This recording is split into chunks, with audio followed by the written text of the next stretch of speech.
Hi, hello! Isang magandang umaga, tanghali, hapon, gabi sa inyo pong lahat. Anumang oras na kayo po ay nakakapanood ng video ito.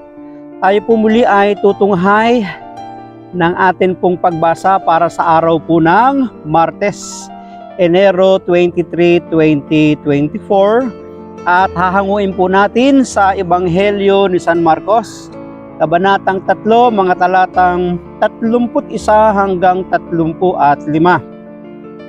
Ganito po ang nasasaad. Nung panahong iyon, dumating ang ina at mga kapatid ni Jesus. Sila'y nasa labas ng bahay at ipinatawag siya.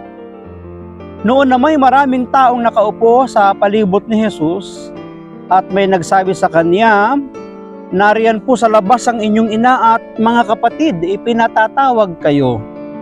"Sino ang aking ina at mga kapatid?" ani Jesus. Tumingin siya sa mga nakaupo sa palibot niya at nagwika, "Ito ang aking ina at mga kapatid, sapagkat ang sinumang tumatalima sa kalooban ng Diyos, ang siya kong ina at mga kapatid."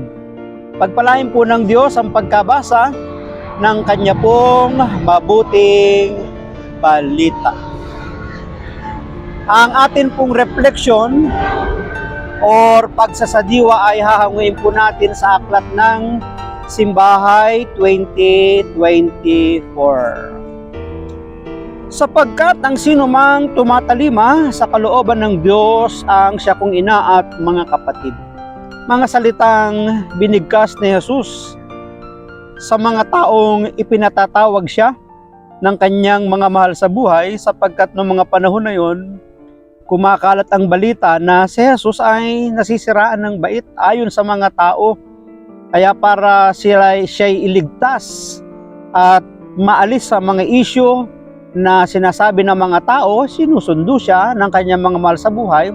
Maaring pati sila ay naniwala sa mga usap-usapan ng mga sinasabi ng mga tao. Doon pa man, uso na ang mga marites. Ayan. Ang dakilang pag-ibig ng Diyos ang nagbunsod upang ariin niya tayong ganap sa kanyang iglesia na katawan ni Kristo. Biruin mo yun. Sino ang aking ina at mga kapatid? Itinuro niya ang mga taong nakikinig sa kanya, ang mga taong sumusunod sa kanya, ang mga taong naglilingkod sa kanya, at ngayon ay itinuturing niyang pamilya, spiritual family, kasama sa kanyang iglesia. Sino ang aking ina at mga kapatid? Ang mga taong sumusunod sa kalooban ng aking amang nasa langit. Napabilang tayo sa isang lipi ng mga hari, pari at propeta. Lunduyan ng lahat ng mga ito ang pakikinig sa mga aral ni Jesus at pagtalima sa kalooban ng Diyos. Hindi nababatay sa dugo, bansa o kultura ang pagiging kaanib sa pamilya ng Diyos. Hindi kailangan kadugo, kalahi, kabansa. Ang mahalaga, nagiging anak tayo ng Diyos, pamilya tayo ng Diyos kapag sinusunod natin ang mga kalooban ng Diyos. Nababatay ito sa pagsunod, pananampalataya at pagsaksi. Ang karangalang tawagin na kapatid ni Kristo ay nararapat na gamitin natin ng mabuti. Minarapat niyang maging magkakapatid tayo sa ilalim ng iisang Ama sa langit, upang tayo ay magmalasakitan. Yan ang gampanin tungkulin ng spiritual family. Maaari nating iparana sa ating kapwa ang paghahari ng Diyos sa matapat na pagtuturingan bilang magkakapatid. Kaya nga dapat kung paano ang mga totoong magkakapatid ay nagtutulungan, nagmamahalan, di ba? Nagtatanggol sa kanyang kapwa kapatid. Dapat ganun din ang mga makakristyanong itinuring na kapatid ni Jesus at ina ng ating Panginoong Jesus.